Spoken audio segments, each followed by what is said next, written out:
Morning. Welcome, everybody. Could we be on the brink of a major conflict in the Middle East? Anti-Israeli protests happening in Jerusalem, other protests happening in the West Bank, in Egypt, and Jordan. They're protesting Israel's strike on the Gaza Strip in retaliation to those Hamas rockets, tiny Palestinian territory that sort of is wedged into Israel. Hamas is reporting that 19 Palestinians died in those missile strikes. Israel reporting that 3 of its citizens have been killed. And those rockets continue to rain overnight. This is a video from the Al-Quds brigades. They're claiming that this rocket was aimed at Tel Aviv. CNN cannot independently confirm the authenticity, though, of this video.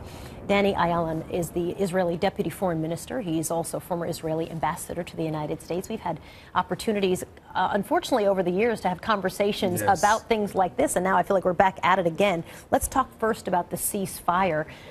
It seemed like it didn't really stick. What's the situation on the ground there right now? Well, the situation is that the terrorists of Hamas keep trying relentlessly to aim more rockets, and indeed they do fire rockets at Israeli populations. And indeed, you know, Israeli citizens, like any other people, deserve peace and quiet so they can go about living their lives, and they have not been able to do it for the last 7 years, ever since Israel left Gaza altogether. We gave Gaza to the Palestinians, you know, till the last inch.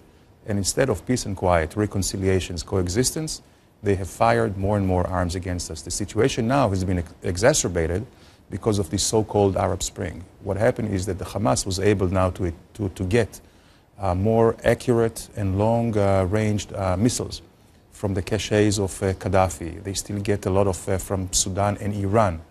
And they use it, of course, very irresponsibly. So all we have to do is a matter of self-defense. So what's the bar? I mean, if you've got troops, and I think we use the number 18,000 troops, and I know right now your ambassador has been tweeting that the sirens are off again, that there are more rockets raining down. Right.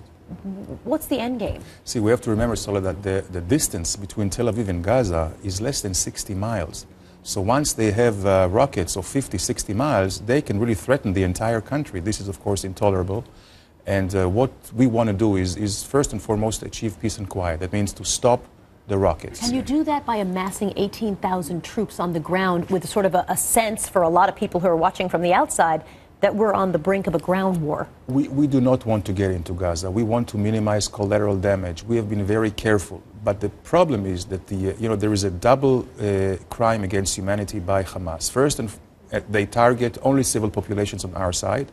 And secondly, they use civil populations of Gaza as human shields because they specifically embed themselves in and among civil population. So they would argue when you're firing back into their territory that you're actually firing on those civil populations as well. And they position their rockets in hospitals and in mosques and in school, children gardens, and it's very ridiculous. What's the solution? And because, as many editorials have pointed out this morning, there was that blitz in 2008, 2009, and you're kind of in that same position. And we heard Ehud Barak sort of talk about stomping out, I'm paraphrasing, but stomping out Hamas. But a lot of people have said, well, that's been tried before. That 3-week blitz did not kill Hamas. The Hamas is still strong and there, and now they're firing rockets. What's the end game for both sides? It's because 3 or 4 years ago, we stopped short of uprooting the entire infrastructure. And in that case, we are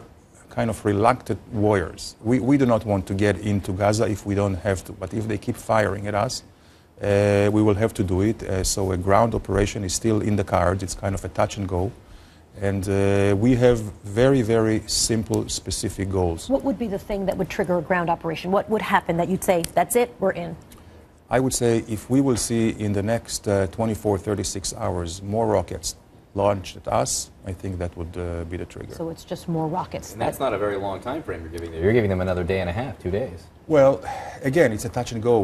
God forbid if they hit a kindergarten or a school, and many casualties in Israel, of course, we will have to do everything to self-defend ourselves, and we will achieve it. Like the question is how much blood has to be spilled on both sides. So it's really the responsibility is on the Hamas terrorist heads and all those who support them, the Iranians, Qatari money. The Emir of Qatar was in Gaza just a few weeks ago.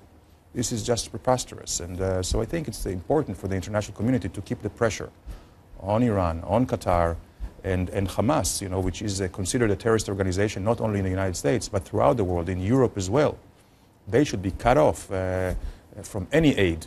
And this is also our aim after we successfully will finish the military operation, which I hope will not be too long. Danny Ayalon is the Israeli Deputy Foreign Minister. Thank you for coming in to talk to us this morning. It's very scary stuff you're talking about, frankly, with a very short timeline and not a very high bar. We're talking about rockets that are being fired right now, so that's scary stuff.